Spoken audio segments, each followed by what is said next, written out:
El señor Medina, de Iris Rivera. El señor Medina fue aprendiendo a medir las palabras. Estaba orgulloso porque nadie le enseñó. Aprendió solo, de inteligente que era nomás. Está bien que no aprendió enseguida ni fácilmente. Le costó mucho. Años le costó. Sufrió equivocaciones, cometió graves errores, que luego tuvo que lamentar. Pero él tragaba saliva y se decía: «Atención, Medina, esta vez me diste mal. La próxima no te tiene que pasar». Y trataba que la próxima vez no le pasara. El señor Medina siempre llevaba en el bolsillo la cinta métrica. El padrino se la había regalado de chico, porque todos en la familia tenían una. La cinta métrica era una tradición en la familia del señor Medina. Unos la usaban mejor que otros, pero todos la tenían. El padre había sido un gran abogado, la madre una gran profesora, tenía tíos empresarios, un primo periodista y hasta un pariente lejano que ocupaba un importante cargo público, y todos sabían medir las palabras. Seguramente de verlos a ellos habrá aprendido el señor Medina, mejor dicho, de oírlos. Porque ver lo que se dice ver no veía nada. Como no fuera que antes de hablar metían la mano en el bolsillo derecho, donde guardaban la cinta, y pensaban un rato. Estaban midiendo. Parece que una vez que quedaban conformes con las dimensiones de lo que estaban por decir, recién lo decían. Al principio el señor Medina se mandaba sus grandes macanas. No podía medir sin ser visto, como hacían sus parientes. Así que sacaba la famosa cinta y la ponía en la mesa. Después soltaba la palabra en voz baja y la medía. Por ejemplo, ladrón. A ver, 1,5 centímetros. No, muy larga. Y probaba otra. Delincuente. Son 2,8 centímetros. No, más larga todavía. A ver. Pillo. 1,2 centímetros. Esta podría andar. Entonces la decía. Pero a esa altura había tardado tanto que la persona con la que se encontraba hablando se había aburrido o estaba pensando en otra cosa, o directamente ya no estaba. Con el tiempo, el entrenamiento le dio velocidad y ya no necesitó poner las palabras sobre la mesa, porque podía estimar a ojo, o más bien de oído, la longitud que tenían.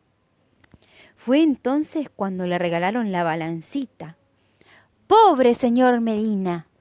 Ni sospechaba que en su familia se usara también ese instrumento.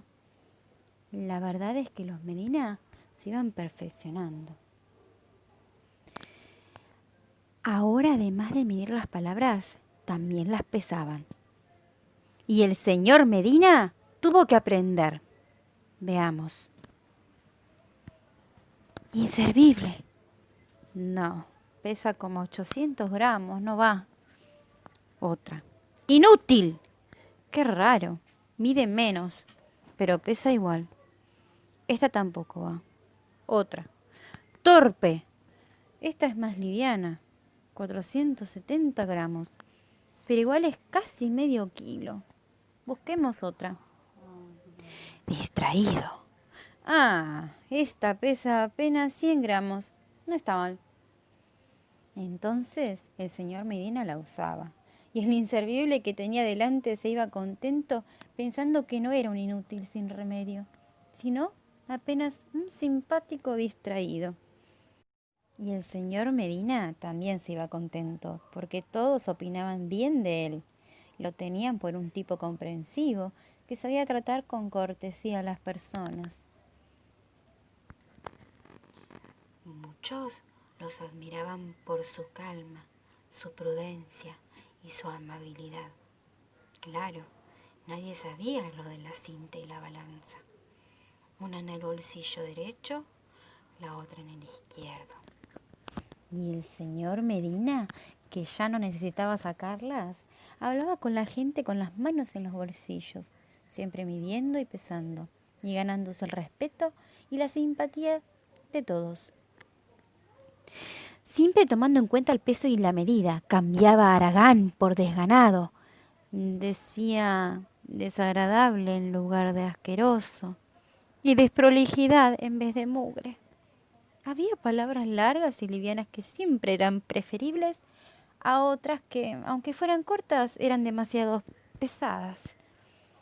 Un día en que no tenía nada que hacer el señor Medina, se puso a revisar su muy cuidadoso y elegido vocabulario y se dio cuenta de algo que hasta el momento no había notado. El color de las palabras. Notó que todas las palabras usadas por él eran de color gris, gris claro, gris oscuro, grisadas, grisáceas. Todas eran palabras grises. Y se dio cuenta de algo más. Las palabras no eran grises de entrada, se ponían grises. Advirtió que no se hacían grises de golpe, se iban volviendo grises. Y por último, notó que el color gris les iba entrando a medida que las medía, a medida que las pesaba. Por ejemplo, una palabra roja se iba volviendo anaranjada, después amarillenta y al final grisecita. Una palabra azul se ponía celeste, gris perla, gris ceniza, gris. Como siempre tenía algún problema en qué pensar, el señor Medina salió a dar un paseo por el barrio.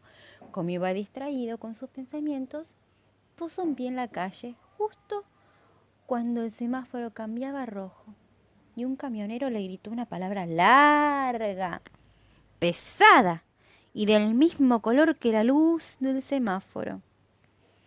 Al señor Medina le retumbó la palabra roja en el cerebro. Él la hubiera pronunciado y se quedó mudo, murmurando: insolente, boca sucia, maleducado. Todas palabras livianitas y decididamente grises. Siguió caminando y vio frente a él, avanzando en sentido contrario, una señorita de pelo largo y ondeante que brillaba al sol. La señorita tenía el andar gracioso y los ojos encendidos debajo de unas espesas pestañas. Al cruzarse con el señor Medina, la señorita entornó los párpados. El corazón de él dio un brinco y ni siquiera se animó a decir las palabras que seleccionó. Linda, bonita, preciosa. El señor Medina se puso colorado. Parece que ninguna de esas palabras era lo suficientemente gris. En cambio, otro caballero que venía también por la vereda le dijo a la señorita una palabra de un azul tan intenso que ella le dedicó una sonrisa transparente, capaz de derretir a una baldosa. Pero ni una baldosa ni el señor Medina se derritieron, porque la sonrisa no era para ellos, y era para el caballero que dijo la palabra azul. Para colmo, un chico sostenía en la plaza una discusión de todos colores por un gol mal cobrado. Tanto que llegaron a las piñas y al otro el ojo le quedó violeta. Encima, una nenita que iba de la mano de su mamá se encaprichaba en comprarle al pochoclero y pataleaba. En las lágrimas se le formaban arcoíris y eran tantas y tan grandes que estaba claro que la nena no las medía, ni las pesaba, ni nada. Le salían nomás, como le salían nomás los besos y los arrumacos a las parejas de enamorados que parecían florecer, igual que los canteros a todo color. Algo andaba definitivamente mal para el señor Medina. Y se sentó en el bar de la esquina, en una mesita de la vereda, a tomar un café.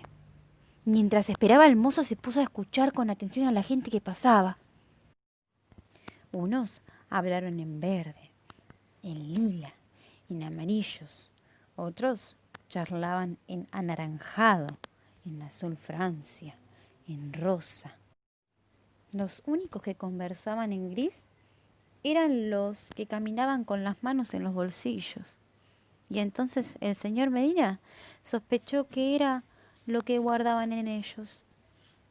Los únicos que conversaban en gris eran los que medían. Se tomó de un solo sorbo el café.